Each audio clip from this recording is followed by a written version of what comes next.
नमस्कार, झारखंड समाचार में आप सबका स्वागत है। आइए जानते हैं झारखंड की तमाम छोटी बड़ी खबरों को। इससे पहले चैनल को सब्सक्राइब नहीं किया है तो प्लीज चैनल को सब्सक्राइब कर बेल आइकन को प्रेस कर दीजिए ताकि खबरों का अपडेट आपको मिलता रहे। बंदूक नहीं सरकारी योजना का लाभ उठाए नक्सली, बूढ़ापाड़ में बोले सीएम, केंद्र सहयोग करे तो राज्य पूरी तरह से नक्सल मुक्त होगा। बता दें झारखंड में पहली बार किसी मुख्यमंत्री ने बूढ़ापाड़ का दौरा किया है। मुख्यमंत्री हेमंत सोरेन ने कहा कि लंबे समय से इन इलाकों में मैं आना चाहता था, इन इलाकों की अनदेखी हुई है, यही वजह है कि नक्सलवाद इन इलाकों में पनपा। मुख्यमंत्री ने कहा कि इस बार हम हेलीकॉप्टर से आए हैं, अगली बार सड़क से आएंगे। माओवादियों ने इन इलाकों के सुनसान रहने और योजनाओं के यहाँ तक न पहुँचने का लाभ उठाया है। अब लोगों को बंदूक उठाने की जरूरत नहीं है, अब सरकारी योजनाएं उठाए। मुख्यमंत्री से पूछा गया कि क्या नक्सली राज्य में खत्म हो गए हैं। इस सवाल पर मुख्यमंत्री हेमंत सोरेन ने कहा कि अभी यह कहना जल्दबाजी होगी। मुख्यमंत्री हेमंत सोरेन ने बूढ़ापाड़ में पत्रकारों को संबोधित करते हुए कहा कि यह उग्रवाद प्रभावित क्षेत्र में हम पहुंचे हैं। लंबे संघर्ष और कार्य योजना का परिणाम है कि आज यहाँ ग्रामीणों के सामने मुख्यमंत्री और सरकारी अधिकारी मौजूद हैं। भाजपा नेता सुमित केसरी हत्याकांड में बड़ा खुलासा, मांगी गई थी लेवी, पीएलएफआई उग्रवादियों का हत्या में हाथ होने का शंका। बता दें कि गुमला के पालकोट में भाजपा नेता सुमित केसरी की हत्या के मामले में बड़ा खुलासा किया है। उन्हें अगवा कर बिलिंगवीरा रोड स्थित रोकेडेगा मोड़ पर गोली मारकर ईंट व पत्थर से सिर कुचल कर मार दिया गया था। इस मामले में जांच के लिए विशेष टीम का गठन किया गया था। अब पुलिस ने इस मामले में 4 लोगों को गिरफ्तार किया है। बता दें कि 9 जनवरी की रात बीजेपी नेता सुमित केसरी व्यवसायिक कार्य के सिलसिले में पालकोट गए थे। इसी दौरान उन पर हमला किया गया। उन्हें बाइक पर बैठाकर पास के गाँव में ले गए। बाद में उन्हीं युवकों ने उन्हें कई गोलियां मारी और पत्थर से उनके सिर पर कई बार किए। भाजपा नेता सुमित केसरी से लेवी की मांग की गई थी। लेवी के पैसे नहीं देने पर यह हत्या की गई। 2 लाख रुपए लेवी लेने के उद्देश्य से उसके प्लॉट से हथियार के बल पर अगवा किया गया था। सुमित केसरी द्वारा लेवी के पैसा देने से मना करने पर एवं रोकडेगा मोड़ के पास कहा सुनी व झड़प हो जाने के कारण गोली मारकर पत्थर व ईंट से सिर कुचल दिया गया था। जमशेदपुर में उड़ान सेवा की शुरुआत, टिकट 2000 से भी कम। जमशेदपुर के लोगों के लिए बड़ी खुशखबरी। बता दें कि झारखंड के दूसरे शहरों से विमान सेवा की शुरुआत हो रही है। देवघर से पहले जमशेदपुर से कोलकाता विमान सेवा शुरू हो रही है। 31 जनवरी से शहर से कमर्शियल विमान सेवा शुरू हो जाएगी। जमशेदपुर में रहने वाले लोगों के लिए एक बड़ी खुशखबरी है।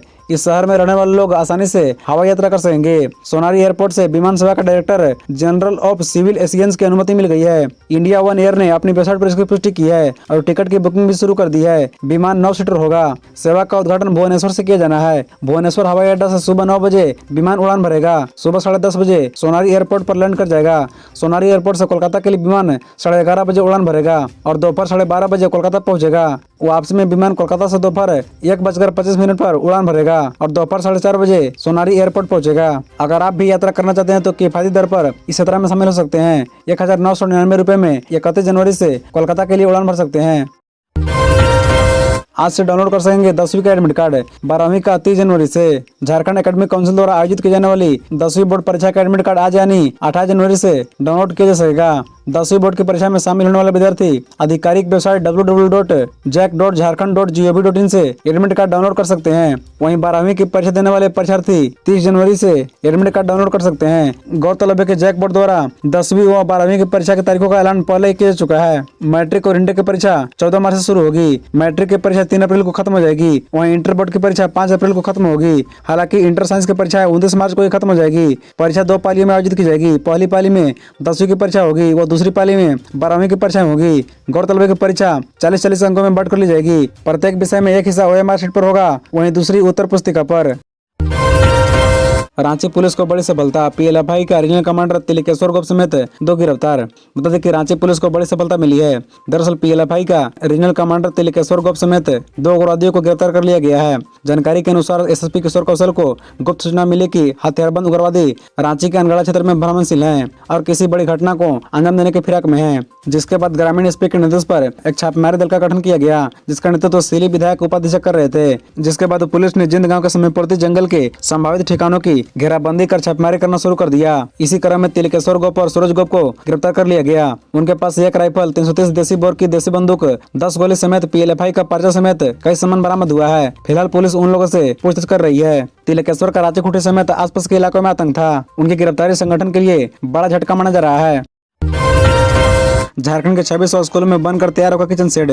सरकार ने दिए 1900 करोड़ रुपए, मेनू में भी होगा सुधार। बता दें कि राज्य में प्रधानमंत्री पोषण शक्ति निर्माण योजना की गति दी जा रही है। योजना के अंतर्गत राज्य भर के 35,490 स्कूलों में पकने वाले मिड डे मील की गुणवत्ता के साथ साथ सफाई की दिशा व दशा को सुधारे जाने की योजना भी बनाई जा रही है। साथ ही जिन स्कूलों में किचन सेट का निर्माण नहीं हो पाया है या फिर जर्जर है, वैसे स्कूलों को चिन्हित कर उन्हें दुरुस्त करने का भी खाका तैयार किया जा रहा है। सूत्र का माने तो पहले चरण के लिए राज्य सरकार ने किचन सेट की व्यवस्था को सुधारने के लिए विभाग को 19 करोड़ रुपए आवंटित किए हैं। इस राशि से पूरे राज्य के 2600 स्कूलों में किचन सेट का निर्माण कराया जाएगा। इसके लिए कार्य योजना भी तैयार कर ली गई है और पूरी उम्मीद है कि वित्तीय वर्ष 2022-23 में ही इस निर्माण कार्य को हरी झंडी दिखा दी जाएगी।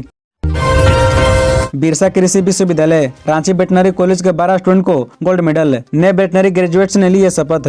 बता दें कि बिरसा कृषि विश्वविद्यालय के अधीन संचालित रांची वेटनरी कॉलेज में नए वेटनरी स्नातकों के लिए शपथ ग्रहण समारोह का आयोजन किया गया। समारोह में मुख्य अतिथि के रूप में उपस्थित कुलपति डॉक्टर ओंकार नाथ सिंह ने कॉलेज के 2017-18 बैच से पास आउट 28 नए वेटनरी ग्रेजुएट को पशुपालन सेवा के क्षेत्र में पूरी निष्ठा एवं लगन के साथ कर्तव्यों का निर्वहन करने के लिए सेवा तथा चिकित्सा करने की शपथ दिलाई। उत्कृष्ट प्रदर्शन करने वाले 12 विद्यार्थियों को गोल्ड मेडल एवं 5 विद्यार्थियों को मेरिट स्कॉलरशिप सर्टिफिकेट प्रदान किया। उन्होंने कहा कि कृषि क्षेत्र में पशुपालन बेहद लाभकारी उद्यम है। सभी विद्यार्थियों पर अब पशु सेवा की बड़ी जवाबदेही होगी।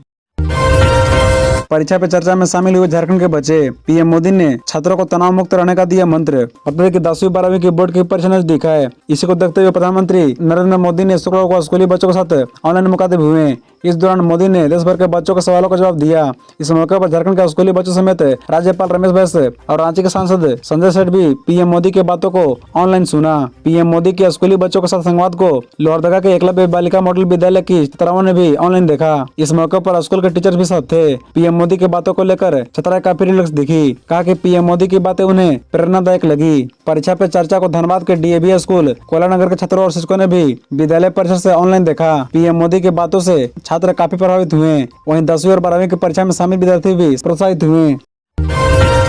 कांग्रेस नेता बंधु तिर्की बोले, ग्रामीण क्षेत्रों में बिजली की हालत खस्ती, बिजली बिल की मोटी रकम से लोग परेशान। बता दें कि झारखंड के पूर्व मंत्री व प्रदेश कांग्रेस के कार्यकारी अध्यक्ष बंधु तिर्की ने कहा कि ग्रामीण क्षेत्रों में बिजली की हालत खस्ती है। रांची के चान्हो प्रखंड की विभिन्न पंचायतों एवं गाँव में कई उपभोक्ताओं को कनेक्शन लगने के साल 2 साल बाद बिजली का बिल भेजा जा रहा है और जब ग्रामीण बिजली की मोटी रकम को भुगतान नहीं करते हैं तो उन्हें कनेक्शन काटने और मुकदमा दर्ज करने की धमकी दी जाती है। वैसे उपभोक्ता भी बड़ी संख्या में है जो 10-20 साल पहले ही दिवंगत हो चुके हैं पर उनके नाम पर बिल भेजा जा रहा है। उन घरों में रहने वाले लोगों एवं किराएदारों को मुकदमा दर्ज करने की चेतावनी दी जा रही है। बंधु तिर्की ने कहा कि गाँव में शाम 5-6 बजे से लेकर लगभग 11 बजे तक बिजली पूरी तरह से गायब रहती है। इसी कारण ग्रामीणों का दैनिक कामकाज काफी प्रभावित होती है और ग्रामीणों को न केवल घर या व्यापार के सामान्य कामकाज करने में दिक्कत आती है बल्कि पढ़ाई भी प्रभावित होती है।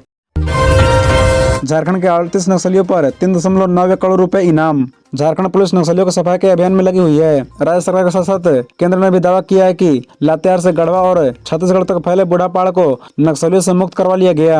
झारखंड के मुख्यमंत्री हेमंत सोरेन ने गणतंत्र दिवस के ठीक अगले दिन शुक्रवार को बूढ़ापाड़ का दौरा किया। एक समय था जब बूढ़ापाड़ पर जाने से पुलिस बेकत रहते थे। यह नक्सलियों का सबसे मजबूत गढ़ हुआ करता था। पूरे इलाके में जहाँ तहाँ लैंडमाइंस बिछे थे। बूढ़ापाड़ पर जाना अपनी मौत को दावत देने से कम नहीं था। देश भर के बड़े नक्सली यहाँ कैंप किया करते थे। बता दें केंद्रीय बलों की मदद से झारखंड में वर्ष 2018 में ऑपरेशन ऑक्टोपस शुरू किया गया और बूढ़ापाड़ से नक्सलियों को खदेड़ दिया। बता दें कि झारखंड में कई बड़े नक्सली मुठभेड़ में मारे गए। बहुत से नक्सलियों ने सरेंडर कर दिया है। झारखंड पुलिस ने 38 नक्सलियों पर 3.91 करोड़ रुपए इनाम घोषित कर रखी है। पुलिस ने जिन लोगों के खिलाफ इनामी घोषणा कर रखी है उनमें भाकपा माओवादी केंद्रीय कमेटी के सदस्य और टीपीसी के सुप्रीमो शामिल है। इनामी नक्सली में भाकपा माओवादी, टीपीसी और जेजेएमपी के सदस्य शामिल हैं। खबरों से जुड़े रहने के लिए चैनल को सब्सक्राइब, वीडियो को लाइक एवं एक दूसरे से शेयर जरूर करें। धन्यवाद।